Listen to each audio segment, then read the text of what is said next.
El versículo 5 dice así: entonces los judíos que no creían, teniendo celos, no hay celosos hoy en esta mañana, ¿verdad? Tomaron consigo algunos ociosos, hombres malos, y juntando una turba, alborotaron la ciudad y asaltando la casa de Jasón, procuraban sacarlos al pueblo. Pero no hallándolos, trajeron a Jasón y algunos hermanos ante las autoridades de la ciudad, gritando: estos que trastornan el mundo entero también han venido a Garla. Santo. A los cuales Jasón ha recibido. Y todos estos contravienen los decretos de César, diciendo que hay otro rey Jesús. Y alborotaron al pueblo y a las autoridades de la ciudad, oyendo estas cosas. Hasta ahí nomás. Padre nuestro que estás en los cielos, te damos gracias por esta hermosa porción de tu palabra, y ahora te suplicamos que nos guíes, que nos ilumines, Señor, para que esta palabra pueda bendecir a donde quiera que llegue. Lo pido en el nombre de Jesucristo, y todos decimos amén. Para aquellos que están por primera vez en esta mañana, es necesario que nos enlacemos con el mensaje anterior, donde Pablo había estado presentando, exponiendo, declarando las escrituras. Las escrituras. El objetivo de Pablo era probar que Jesús es el Cristo. Aleluya. Que Jesús es el Cristo, que Jesús es el Mesías. El Mesías. Recuerden ustedes que la palabra Cristo es en hebreo, la palabra Mesías es, Cristo en griego, Mesías en hebreo, el prometido de Israel. Y eso era el objetivo de Pablo, de demostrar que Jesús, aquel que nació de un humilde, así le hablaban ellos, de un humilde carpintero, el carpintero pues, era el Cristo prometido. Pero no solamente eso, sino que tenía que sufrir por nosotros para darnos la redención. Que no había otro modo para que Él nos otorgara la redención, sino pasando por el sufrimiento. Algo que era contrario a la manera de pensar de los judíos. No tenían ese concepto de un Cristo que sufriera, que padeciera, pero Pablo exponía y usando las escrituras les demostraba que había una gran cantidad de profecías que habían preanunciado que el Cristo tenía que padecer y que era la única manera de ser salvo. Entonces, en otras palabras, el mensaje de Pablo era Cristo. Aleluya. Era Cristo. Ese es el mensaje de Pablo. Pablo no venía predicando otras cosas. ¿Sabe por qué? Porque yo crecí en un ambiente, Dios mío, que el mensaje solamente eran pantalones, uñas pintadas, cachetes pintados. Ese era el mensaje. No había predicador en mis tiempos que en cada mensaje no estuviera hablando en contra de los pantalones, en contra de los aretes, en contra de los cachetes pintados de las hermanas.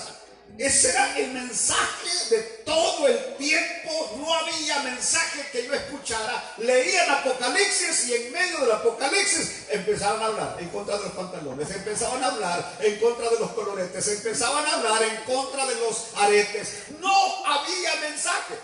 Y como ese era el mensaje que yo escuchaba, ¿sabe qué? Era lo que yo predicaba. Así que yo también predicaba, leía Daniel y terminaba hablando en contra de los pantalones, en contra de las mujeres noveleras, en contra de la televisión, en contra de los cachetes pintados, porque como eso era el mensaje que yo escuchaba, hasta que empecé a leer las escrituras y me di cuenta que el mensaje, me faltó un punto. El otro punto que se atacaba era a los adúlteros y a los fornicarios. No había mensaje donde no salieran a bailar los adúlteros y fornicarios. Así que los adúlteros y los fornicarios entraban con una sonrisa y salían todos cabizbajos, porque se les daban unas apaleadas de leña en cada mensaje a los adúlteros, a los fornicarios, a las que se ponen pantalones, a los que se ponen aretes. Ese era el mensaje. Cuando yo leo el libro de los Hechos, yo me doy cuenta que estaba equivocado el mensaje que yo predicaba, porque el mensaje de Pedro, el mensaje de Pablo era Cristo, Jesús es el Cristo, Jesús murió por nosotros, Jesús fue sepultado, resucitó al tercer día y ahora está sentado a la diestra del Padre y desde allí regresará de nuevo, y solo en Él hay remisión de pecados. Ese es el mensaje que nosotros tenemos que predicar, que Jesús es el Cristo, que Jesús salva, que Jesús perdona, que Jesús restaura, que Jesús levanta, que Jesús cambia nuestras vidas. Aleluya. Y cuando se proclama este mensaje, escuchen bien, siempre van a haber frutos. Siempre va a haber más de alguno que se convierte al Señor. Ahora no entiendo por qué en aquel tiempo, yo en un tiempo estuve al frente de un pequeño sección de iglesias y les pedía los reportes a los hermanos de cuántos habían aceptado en el mes, y todos salían con -1, con -2. Porque, es decir, eso de -1, hermano, mire, al final del mes pasado éramos 30, pero fíjense que se nos fueron 2 hermanos para la iglesia apóstol y profeta, ahora que somos 28 nada más, hermano. Entonces eran los reportes, hermano, y no aceptó nadie en todo el mes, porque yo estaba en una iglesia de la Unión y siempre había más de algún peludo pelón que se convertía. Y entonces decía, y ustedes, no, es que ahí el terreno es duro, varón, ahí el terreno es duro. Esa era siempre la excusa de todos, que el terreno es duro. No, el terreno no es duro. El problema es que no están predicando el mensaje que tienen que predicar. Y el mensaje que tienen que predicarse es que Cristo tiene poder para perdonar pecados. ¿Y qué dice aquí? Y algunos de ellos creyeron. Y algunos de ellos creyeron. Cuando Pablo terminó de predicar, algunos, yo no sé si en aquel tiempo levantaban la mano.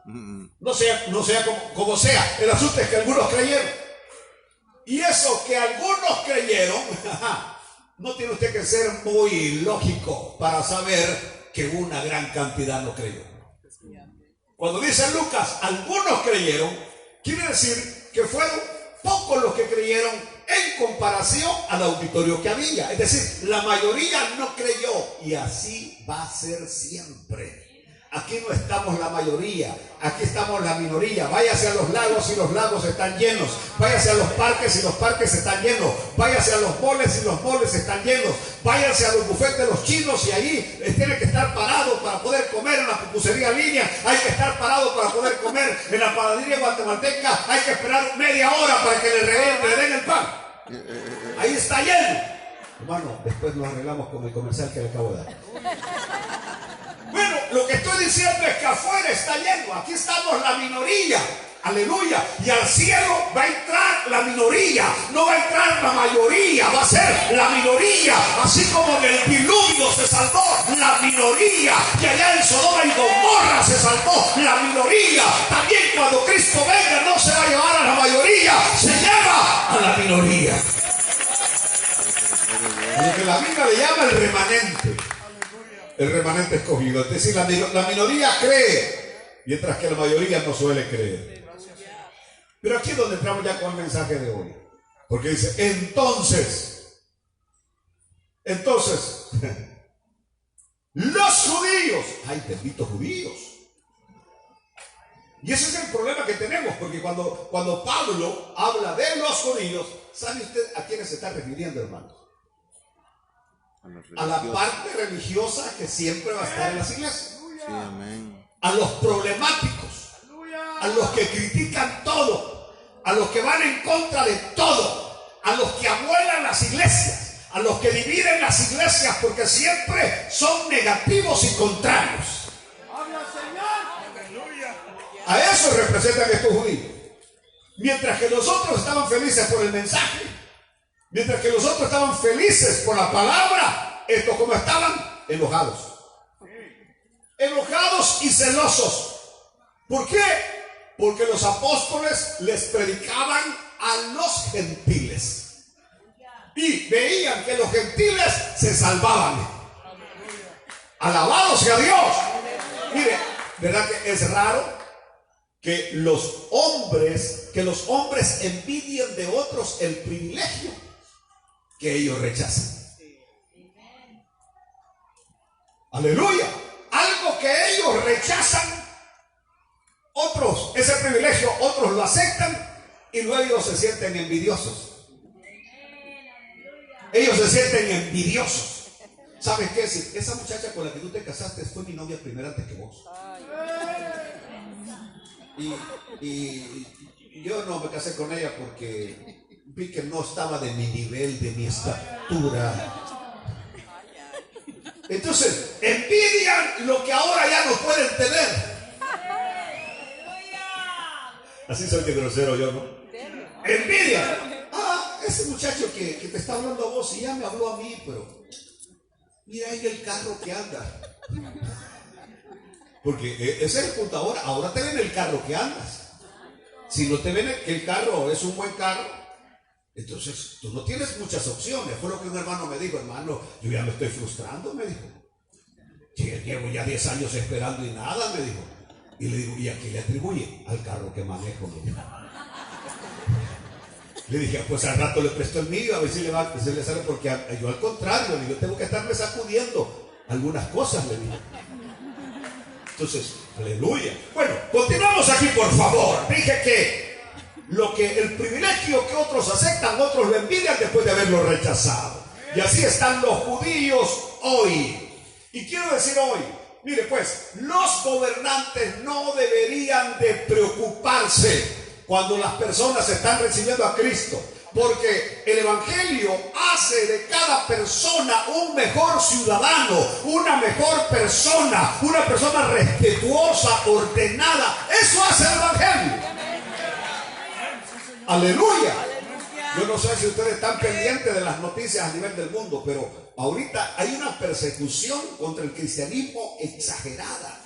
A un pastor hace poco le tiraron un poco de agua hirviendo por haber ido a una escuela a hablar del Señor, a fortalecer la vida de fe de los pocos cristianos. Y un monje budista le tiró un agua hirviendo, lo golpeó al pastor. Y el líder de este monje era amigo de este pastor y le dijo: dímonos el castigo que quieres para él. Y él dijo, el pastor cristiano dijo: no, esto yo no le puedo pagar con la misma moneda. En esto no puede haber venganza o revancha. El Señor Jesucristo no nos ha enseñado de esa manera. Y cuando él dijo estas palabras, eso impactó en la vida de esa comunidad, que vieron a un cristiano que piensa diferente como piensa el mundo. Aleluya. Gloria a Dios. Pero la verdad es que los religiosos siempre han usado como pretexto eso de la religión para atacar el Evangelio. ¿Por qué razón? Porque cuando llega el Evangelio a un lugar, los brujos, sus economías se vienen para abajo. La gente deja de consultar a los brujos. Las cantinas dejan de percibir ingresos porque ya los borrachitos ya no van a dejar ahí su cheque cada semana. Entonces cuando el Evangelio llega, entonces hasta en los circos ya la gente no va. Bueno, allá pues los cristianos ya no van al circo, no van al cine, no van a los bailes, que andan en bailes y ahí va a estar la pista sola, porque los cristianos si se gozan y si bailan en la iglesia. Pero entonces esto es lo que incomoda que aquellos que tienen sus negocios donde venden reliquias, donde venden esto y lo otro, esos negocios se vienen para abajo porque los cristianos logran ahora entender que todo aquello es vanidad y el único que tiene poder para hacer cosas se llama Jesucristo, el Dios del cielo. Pero bueno, ¿qué es lo que quiero hoy mostrar en mi primer punto? Que si ustedes repasan el primer viaje misionero de Pablo conmigo, cuando llegó a la ciudad de Antioquía de Pisidia, ¿las puertas se le abrieron a Pablo? No. Ahí encontró oposición.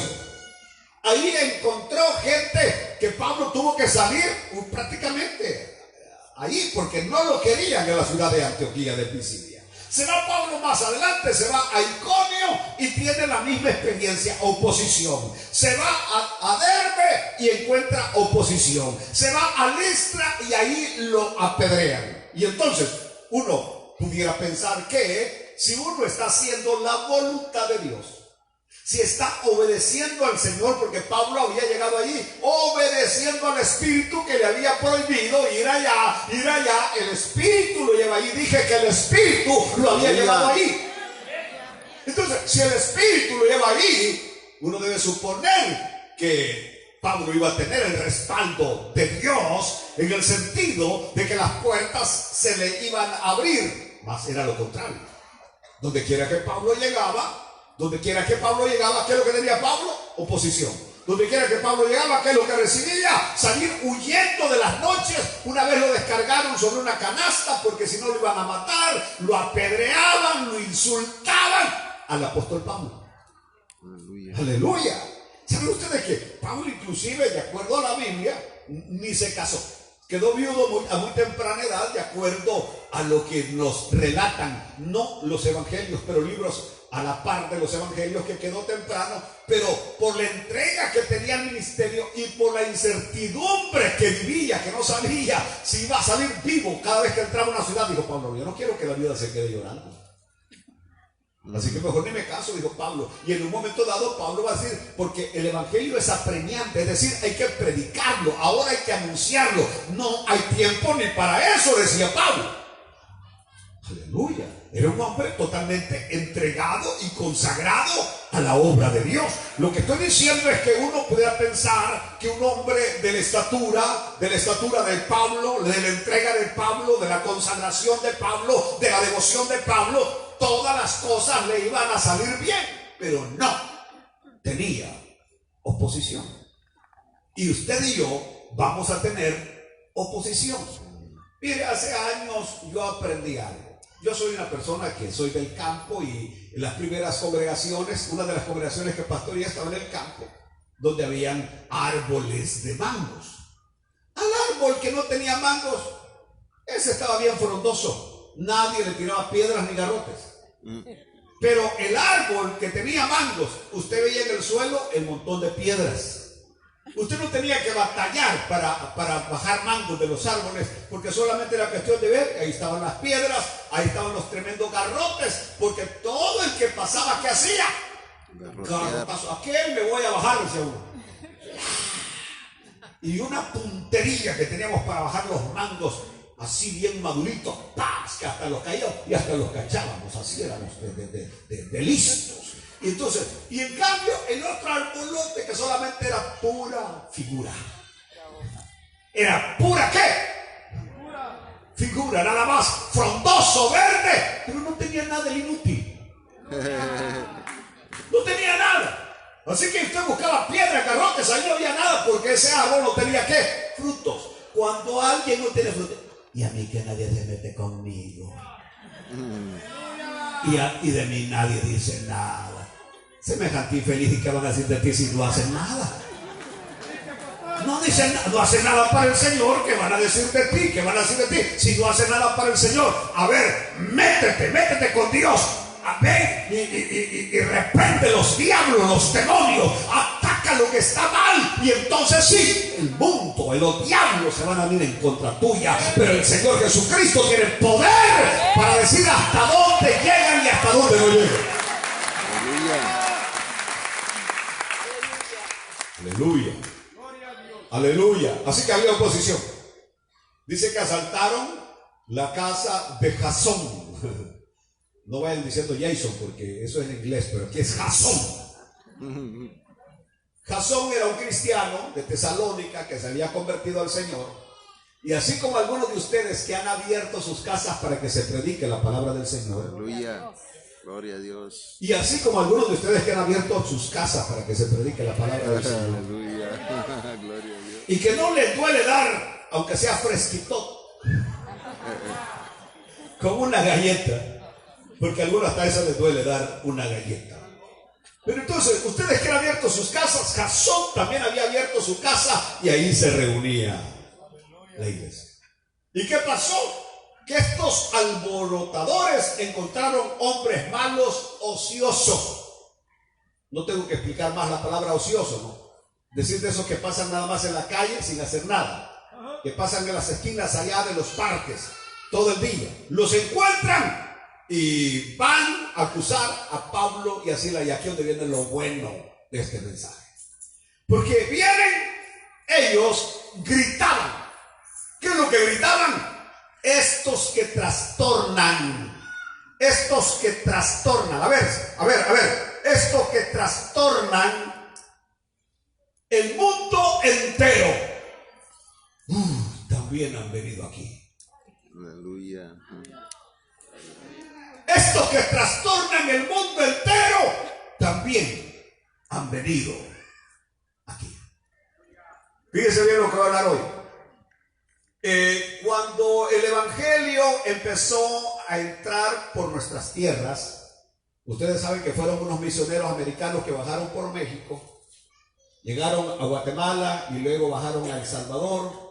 Entre ellos está lo que le conocemos como el pionero que llevó el evangelio a El Salvador, a mi país donde yo soy, Federicus Medius, que terminó casándose con una salvadoreña, hermana Marta, se me olvida el apellido de esta señora muy entregada al Señor, y estableció en un lugar llamado San Marcelino, allá en El Salvador. Ahí inicia el evangelio.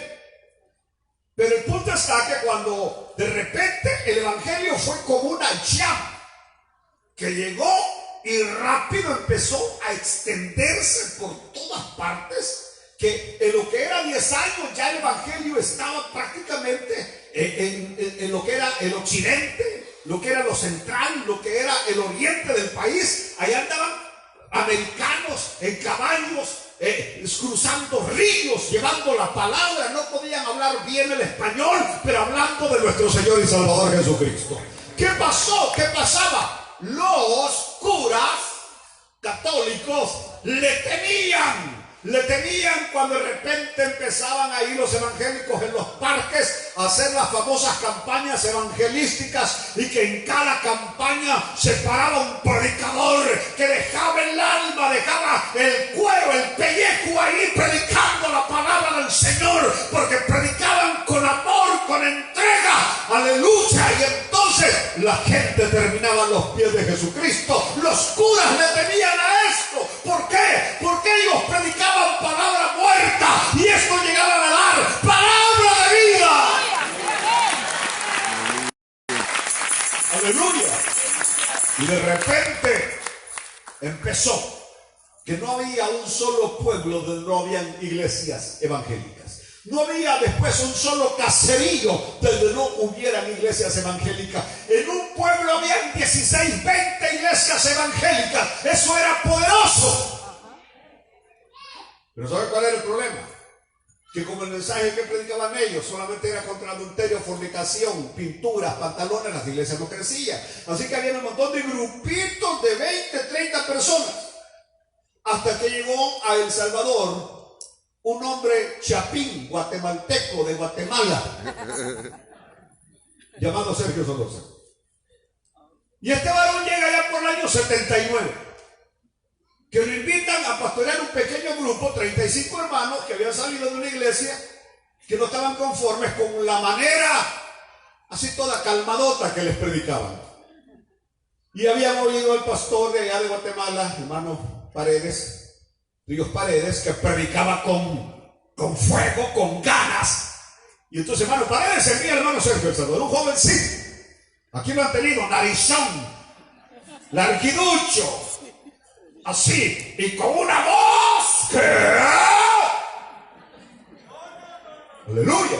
Y entonces, ¿qué pasaba? Cuando este hombre llega, Dios mío, de la noche a la mañana, ya para el 83, la iglesia tenía 3,000 miembros.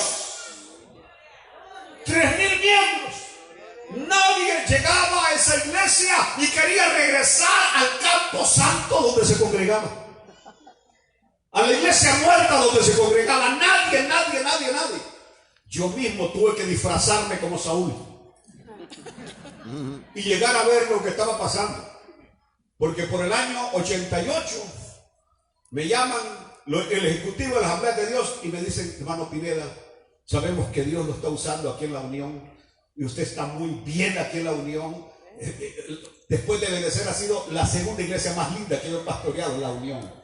Una iglesia que me dio 0 problemas. Benecer me ha dado problemas, esa iglesia me dio 0 problemas. Una iglesia que me amó y que el Señor me permitió alcanzar a gente ahí de los cuarteles, de la policía, de la gobernación. Era profesor en la high school privada de ese lugar. Y Dios mío, fue una cosa maravillosa la Unión. Pero me fueron a traer, me hicieron la oferta. Hay una iglesia en San Salvador que se está quedando vacía. De 500 miembros, ahorita tiene 70 personas. Porque el IN estaba a 3 cuadras. La iglesia que hermano Sergio pastoreaba estaba a 3 cuadras de la pobrecita iglesita. Y me dijeron: ¿acepta el reto? Y dije: sí, soy un hombre de reto, voy a ver qué pasa. Dios mío. Y por eso tuve que disfrazarme para ver qué es lo que estaba pasando ahí. Me tuve que disfrazar. Y tan disfrazado que nos bajamos con mi amigo de un carro viejo que andábamos. Siervo, bienvenido, aleluya. ¿Cómo les han ido las campañas? Nos reconocieron inmediatamente. Y a tal punto que dice: ¿tienen agüita donde los sentamos? Etcétera, etcétera. Y ahí me di cuenta yo de lo que estaba pasando. Porque arrancaron el culto compactado al pecho. Nada de que ahora pase el hermano que va a abrir el culto. Y ahora pasan los hermanos que traen los signos del himnario. Y ahora trae el hermano que trae la cadena de coros. Y era una pasadera que nosotros teníamos en los cultos de nosotros, que pasaban y que de repente empezaban un canto y cuando se equivocaban, comencemos de nuevo porque el batería estaba mal.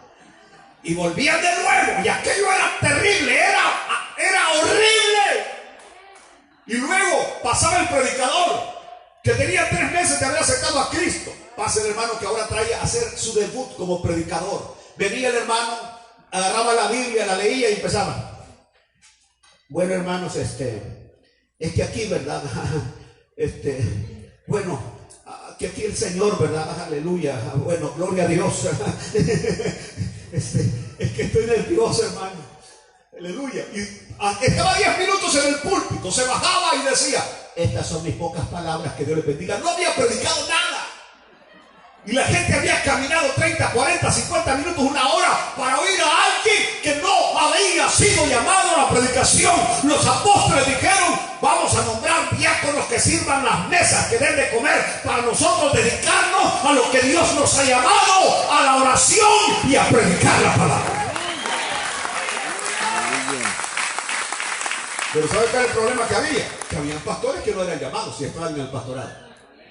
Y que estaban en el pastorado porque era una manera fácil de vivir. Fácil de vivir. Así que ellos mismos, a cualquiera que llegaba le decía: varón, ando en gira. Bendición, varón. Puede quedarse una semana aquí predicando en la iglesia. A la semana se quedaban sin bocinas y sin guitarra, porque aquel que decía que era evangelista se la había llevado. Entonces, pero como ellos no querían predicar, así como tengo algunos que apenas se les dice: hay un predicador, sí, envíenme, varón, es que ando cansado, no tengo tiempo. ¿Cómo que no tienes tiempo si no haces nada todo el día? ¿Cómo es que no tienes tiempo para preparar un mensaje? Aleluya. Entonces, ¿qué pasaba? ¿Qué fue? Que llegué yo y empecé a ver que comenzaron una alabanza como la que cantó Luisito hoy. Dios mío, y aquella gente. Y cuando terminó, nada que pasó el predicador, que oren, hermanos, que clamen. No, aquellos 12,000 personas, 10,000 personas que estaban clamando a Dios todo. Allá había profecía, allá había interpretación, aquello era fuego. Y cuando terminaron de orar, solamente paz. Ahora desen la mano. Y empezaba el predicador. Y cuando este predicador surgió, pasó. No llegó diciendo: que Dios bendiga al hermano que nos visita por primera vez, que Dios bendiga a mi esposa, la más bella del mundo, que está ahí, ponete de pie, mamita.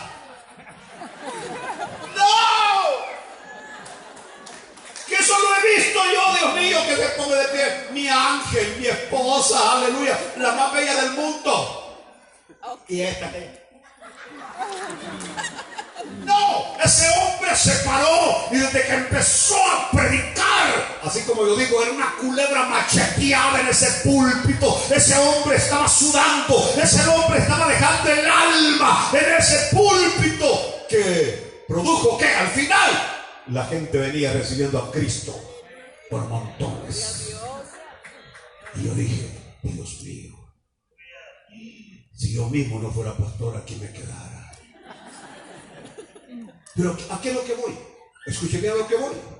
Porque en ese tiempo, mis queridos, amados compañeros pastores, a lo que más le temíamos era que Lynn llegara a la ciudad de nosotros. Por ejemplo, cuando se anunció que iba para la Unión, que estaban abriendo ya un grupo de la Unión, en la torre, dije.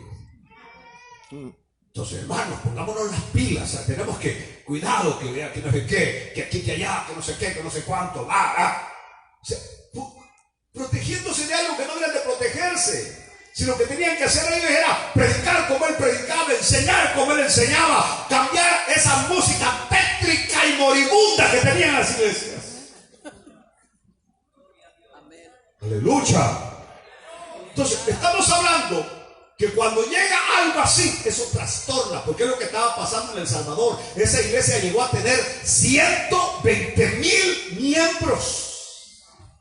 En escasos 10 años había llegado a 120,000 miembros. Y si el diablo no se hubiera cruzado, esa iglesia ahora tuviera quizás 500,000 de personas.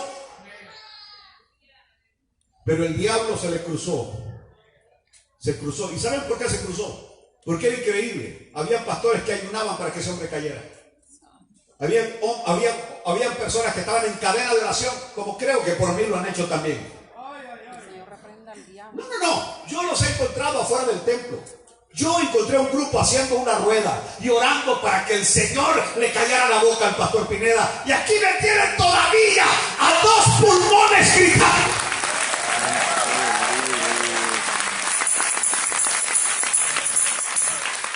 Señor, mientras ese pastor Pineda tenga en las iglesias, no van a crecer el pastor. Hermano que va a esa iglesia ya no regresa con nosotros. Y nosotros que... Yo nunca he invitado a nadie que se venga a esta iglesia. De eso yo levanto mi frente. Jamás he reclutado a nadie. A nadie.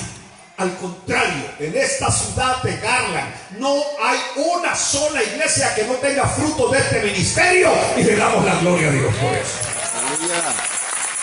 Porque ¿sabe qué es lo que ha pasado? La barca se ha llenado tanto que los peces no caben. Y entonces, y aquel que le gustan las cosas un poquito, que le gusta música de acordeón o música de banda, yo no sé. Estos que trastornan el mundo entero también han llegado aquí. Estos que trastornan el mundo entero también han llegado aquí. ¿Sabe que los hombres malos, sin querer, le estaban dando un cumplido a la predicación del evangelio, a la obra de Dios a través de Pablo y Silas? Porque simplemente lo que estaban diciendo es: cuando este evangelio llega, las cosas ya no siguen igual.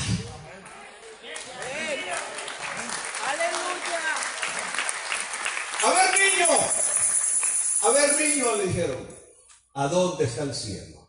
Le dijo, o sea, era ateo, no creía en Dios. Y le preguntó al niño, ¿a dónde está el cielo? El niño era evangélico. Dijo, ¿dónde está el cielo? Y el ateo pensó que el niño iba a señalar arriba, allá, y decir, allá está el cielo. ¿Y cómo sabes que hay cielo? Y el ateo ya tenía su argumento para derrotar al niño. Y el niño le dijo, allá, le dijo, segundo piso, cuarto número 40. Apartamento número 40, ahí está el cielo. Y el ateo se quedó todo. ¿Cómo que ahí está el cielo? Sí, le digo, ahí está el cielo. Es que sabe, le dijo, antes de que aceptáramos a Cristo, mi mamá solo pasaba diciendo, este es un infierno, esto es un infierno, esto es un infierno. Mi papá llegaba borracho y teníamos que meternos debajo de la cama, salir huyendo por la ventana cuando el hombre borracho llegaba bravo, enojado, porque toda persona que usa drogas o alcohol, eso es lo que hace, eso es lo primero que pierde, la tranquilidad y la paz. Y entonces dice mi mamá, ahí estaba, que era un infierno porque no había dinero, no había comida, mi papá se lo gastaba todo. De repente alguien llegó a hablarle de Cristo a mi mamá, se convirtió mi mamá primero, luego mi papá, y ahora mi mamá se lo pasa diciendo, este es un cielo, este es un cielo, este es un cielo. ¿Están oyendo? Es decir, ese era el punto. Cuando el evangelio llega, ya la venta de machetes se acaba. La venta de pistolas quiebra. Porque un verdadero cristiano, o escuchen bien lo que voy a decirle, no anda pistola en su carro, ni anda machete en su carro, ni tiene un bate. Hay muchos carros que compro de la subasta llenan el gran bate y de metal. Y no juegan béisbol. Quieren jugar béisbol por otro lado. Y entonces, ¿cuál es el punto? Ahora nosotros sabemos que nuestro auxilio viene del Señor. Nuestro protector es el Señor. Él es nuestro pastor y nada nos faltará y tampoco nada nos sucederá. De eso hablamos. Entonces, el evangelio trastorna, el evangelio cambia. Ya no es igual, la ciudad ya no es igual. Aquellas fiestas del 3 de mayo que salían los viejos bailando, ¿se acuerdan ustedes allá por mis tierras, no?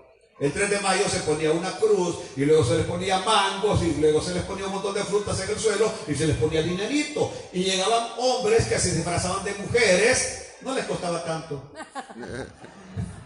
Se disfrazaban de mujeres y andaban, estaba la pulum pulum que andaba con ellos ahí tocando y empezaban a tocar unas cumbias y los viejos así empezaban a bailar y nosotros nos disfrutábamos y andaba uno que andaba disfrazado del diablo y nos seguía los niños. Y entonces cuando llega ya Cristo, cuando llega el evangelio, allá ahí ya no hay cruces en los patios.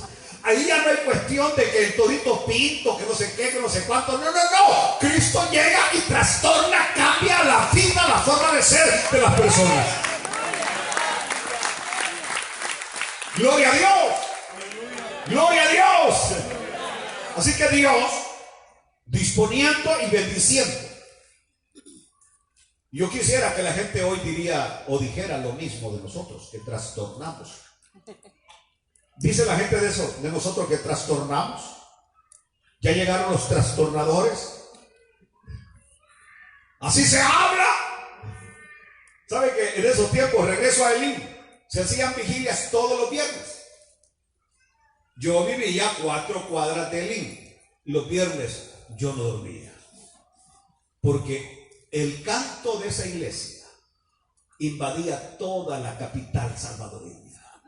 Cuando esa gente estaba cantando en la noche y que no había ruido de carros, usted estaba hasta allá por las colonias arriba de San Salvador y se oía aquel canto. Era la 1 de la madrugada y se oían aquellos cantos por toda la capital salvadoreña, porque estamos hablando de 10,000, 12,000 gargantas, aleluya, cantándole al Señor. Aleluya. Aleluya. Eso era todos los viernes. Todos los viernes. Los días de culto, que el día domingo se celebraban 8 servicios, se congregaban 12,000 personas en cada servicio. Y eso era terrible, porque la capital se quedaba sin buses de servicio público. Porque todos eran el montón de buses llegando a esa iglesia, descargando a la gente, esperando a la gente todo el día, tras un culto el otro. La ciudad entera estaba trastornada.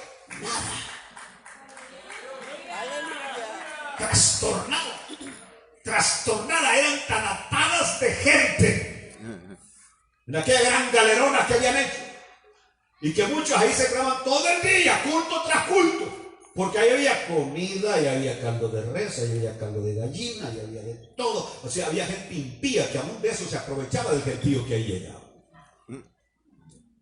Aquí me están pidiendo que abramos afuera, pero todavía no. Regresemos acá, porque quiero hoy decir que Jesús no vino solo a ser nuestro maestro. No.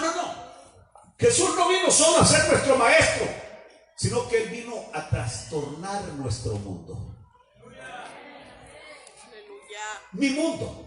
Él no vino a componer el mundo, Él vino a componer mi mundo.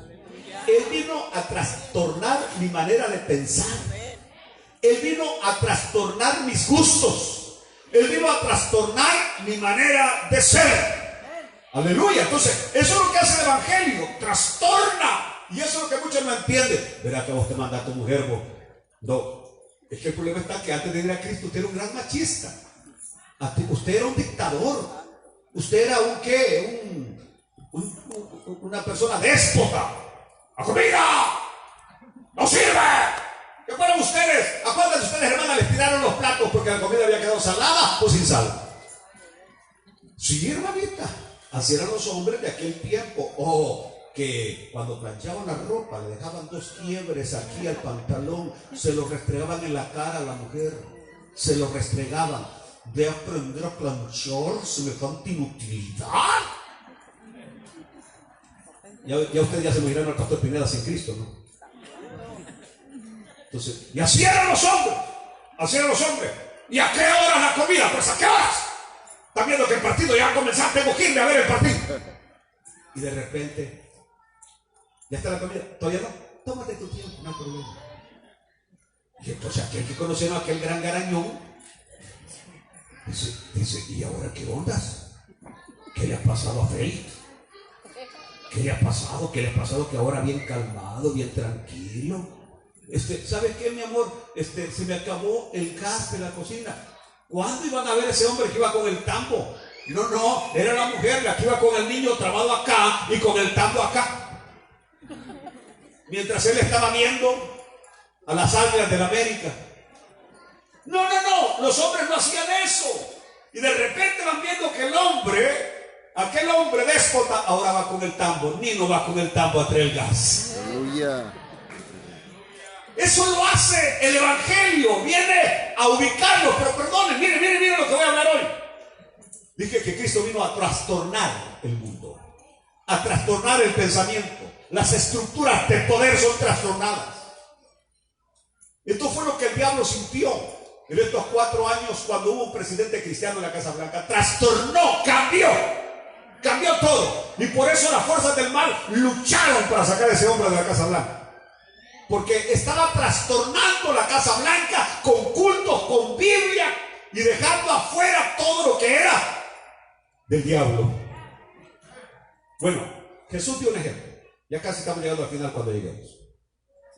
Jesús dio un ejemplo de esta manera de pensar radical. Diga conmigo, pensar radical. ¿Saben ustedes que Cristo era un radical?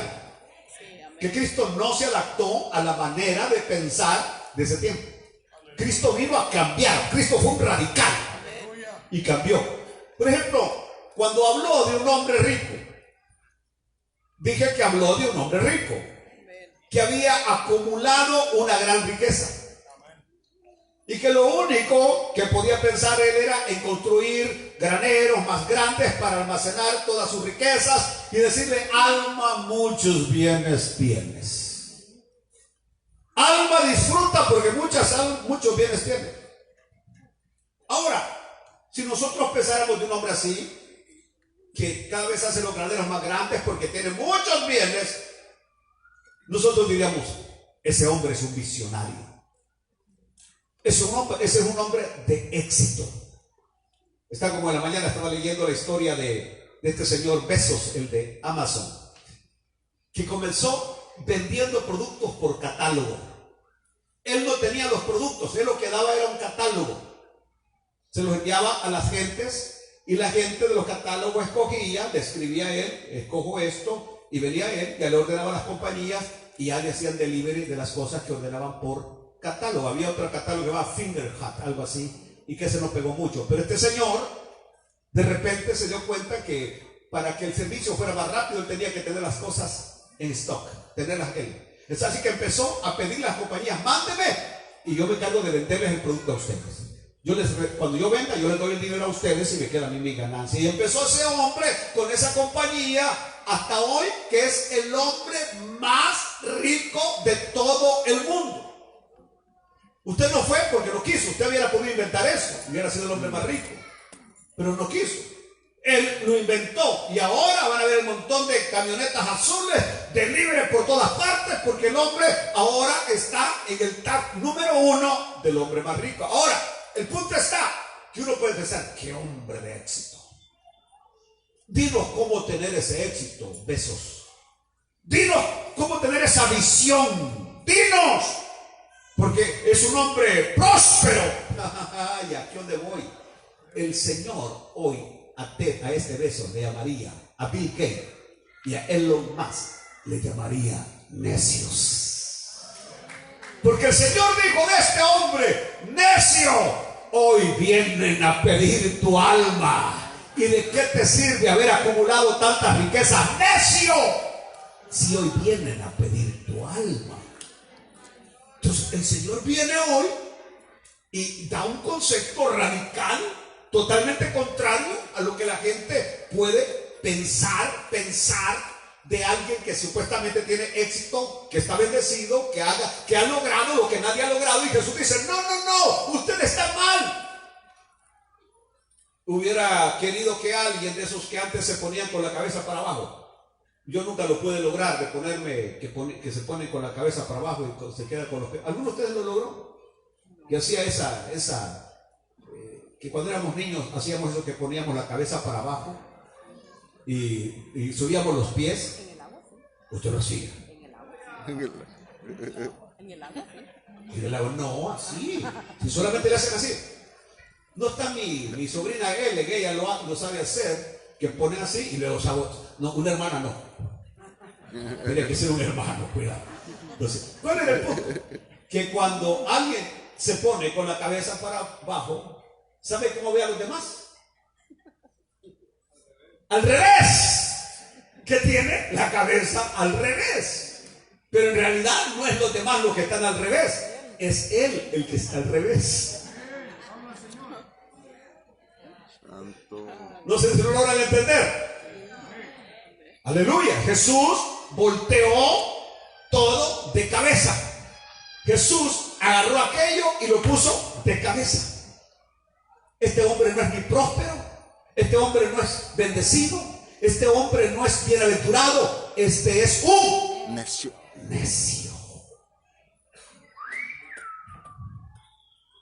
Tremendo, ¿no? Y vean ustedes cómo estamos equivocados. Varón, cómo está bendecido usted, mira el gran trocón que anda. ¿Y usted cómo sabe que está bendecido? Usted no sabe que este pobre no duerme pensando que va a llegar la mensualidad y que tiene que mandar a pagar $800 por esa torta. Lo llevan a la casa y como ahora quieren casas de escaleras. Tranquilo, compre una escalera y póngala en la sala. Y ya tiene casa con escaleras. Es más, ponga una que suba y otra que baja. Entonces, y usted llega y dice, varón, qué mansión la que Dios le ha dado, varón. Pregúntele en 10 años si no la ha perdido por falta de pago. Y perdió hasta el down que dio. ¿Me está oyendo? Es decir, nosotros estamos con conceptos equivocados. Vino Jesús y le dio vuelta y puso de cabeza. Y el Señor dijo, necios. Le dijo, necio. ¿Se acuerdan ustedes del señor que les hablé, de la noticia que salió? Que fueron a comprar un sofá a una segunda y vieron que estaba algo bien duro atrás, algo bien duro. Abrieron el cojín y hallaron no sé cuántos miles y miles de dólares. Y el que lo encontró simplemente dijo, a la segunda no le regreso el dinero. Quiero que encuentren a la verdadera familia de ese pobre viejito necio. Viejita necia que almacenó todo su dinero atrás de él, y cuando ya el viejito, la viejita murió, vinieron los hijos, los nietos, les hagamos de este vejestorio, regalémonos a una segunda a la Red Cross o al Salvation Army, y vinieron a recoger todo el volado ahí, y ellos no sabían que ahí tenía todo el necio, comía puros frijoles enlatados, sardina sirena,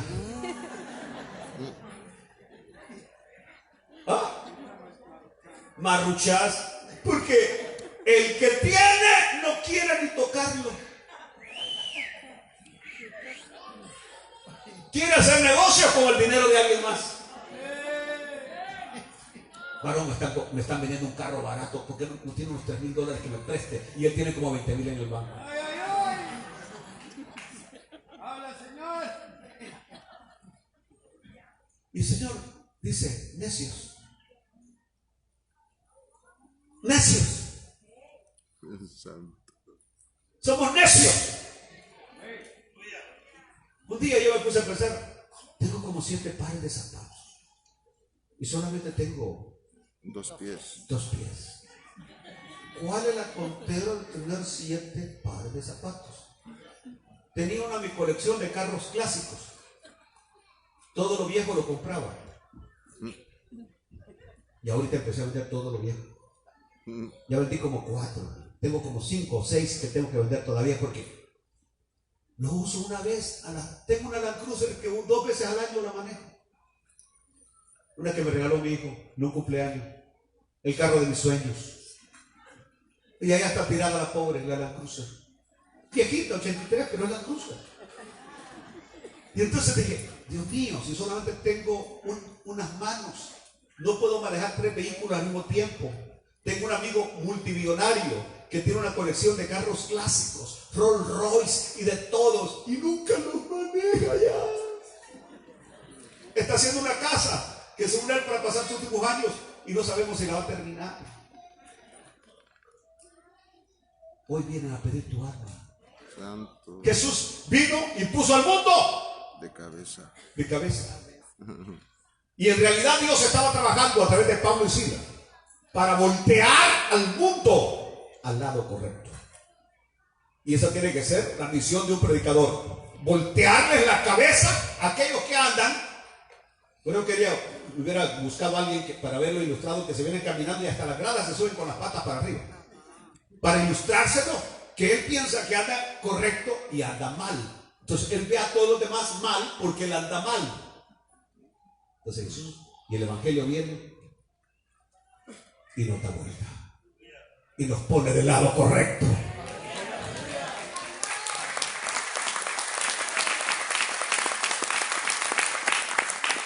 Gloria a Dios. Gloria a Dios. Termino. Y todos estos contravienen los decretos de César, diciendo que hay otro rey Jesús. Otra vez, los malos, sin querer, estaban proclamando una gran verdad: Jesús es rey de reyes, Señor de todos los señores. Aleluya. Ahora, yo les pregunto a ustedes, ¿Jesús es rey? Amén. De nuevo, ¿Jesús es rey? Amén. Segundo, ¿Jesús es su rey? Amén. Él tiene derecho a gobernar sobre ustedes. Amén.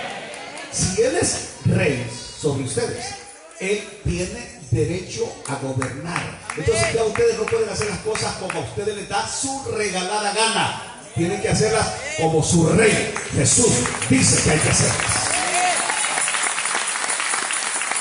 Ahora, este era un problema para esta ciudad de Tesalónica, que los acusaran de sediciosos, de rebeldes ante el César y Roma, y que los vinieran a atacar por sublevarse, por ser rebeldes. Aleluya. Pero, aleluya, en todo eso estaban equivocados. Porque es cierto que nosotros sabemos que hay un rey. Y también yo creo definitivamente que el Evangelio tiene implicaciones políticas definidas. ¿Entendió lo que dije? Nosotros no nos metemos en política, pero el Evangelio tiene implicaciones políticas definidas.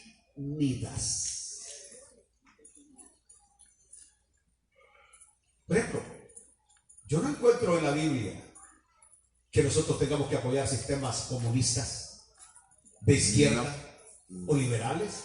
No. En la Biblia hay un parámetro de que lo que los cristianos tenemos que endorsar y lo que no tenemos que endorsar. A lo que tenemos, porque hay gente que a todo le dice sí sin ir a la Biblia. Entonces la Biblia tiene implicaciones. La Biblia jamás nos va a permitir ser de izquierda, jamás. Never. La Biblia jamás nos va a apoyar o nos va a endorsar para que apoyemos el aborto, para que apoyemos el cambio de género, de sexo. No. La Biblia está definida. Y nosotros tenemos que estar definidos. Hay implicaciones definidas en la Biblia y ahí tenemos que transitar. Y aunque otros digan sí, nosotros decimos lo que la Biblia diga. Póngase de pie, por favor, en esta mañana.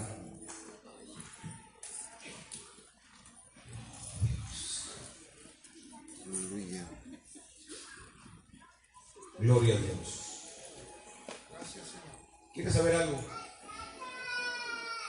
Supongo que lo último que yo deseé o quise ser en la vida era ser evangélico. Era lo último que yo hubiera querido escoger en la vida, ser evangélico. Y después de ser evangélico, lo último que hubiera deseado ser es el pastor. Es lo último. Y no lo digo con menosprecio, porque no menosprecio el ministerio, pero es lo último que yo hubiera deseado ser o quisiera ser pastor. Pero ahí está el punto. El Señor viene a trastornar. No, yo pensaba en una oficina. Yo pensaba en tantas cosas en mi mente, llegar aquí, llegar allá. Creía que Dios me había dado la capacidad, la inteligencia para llegar allí. Y a Dios le plació trastornar mi mente. Por eso cuando yo renuncio a la sotana, la primera impresión que mi familia tuvo de mí es que estaban locos. Dijeron, ¿estás loco? ¿Estás loco? ¿Cómo que se va a hacer evangélico este? Si le gusta tanto bailar. Esa era mi pasión, bailar, cantar, bailar, tocar. Y el Señor vino y trastornó mi mundo. Y hoy quiero darle gracias a Dios por haber trastornado mi mundo.